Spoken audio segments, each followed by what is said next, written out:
In health news, the fight against Lyme disease is getting national attention. News 8 medical reporter Jocelyn Menta here to tell us what's being done now at the federal level. Sonia Darren, he championed Lyme disease as Attorney General of Connecticut. Now Senator Richard Blumenthal is proposing a bill he says has bipartisan support. It calls for a national strategy to combat a disease first reported in Connecticut nearly 40 years ago. Take a good look. This is the black-legged tick, and its bite is closely linked to Lyme disease.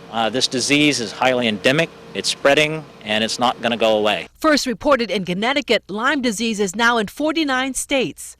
So widespread, Senator Richard Blumenthal is calling for an aggressive federal assault.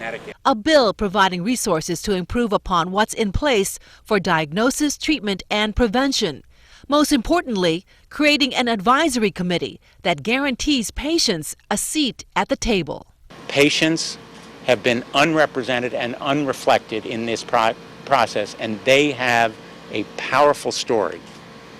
They're the ones who've suffered.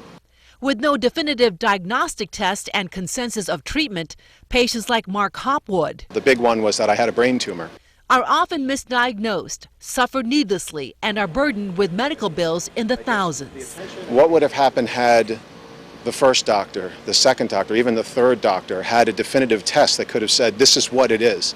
The announcement is welcomed by Peter Wild, who heads up Lyme Research Alliance. The most important thing, I think, is to forge a consensus within the medical community based on evidence and based on science about, first of all, whether long-term, not whether, but to understand long-term Lyme disease and therefore to allow practitioners to treat it. Everyone wants to get better. Everyone wants doctors who can diagnose and treat them, and they want to be able to afford that treatment. That was Katie Reed, also a patient. Senator Blumenthal is also holding a Senate field hearing for the proposed bill in Stamford on August 30th.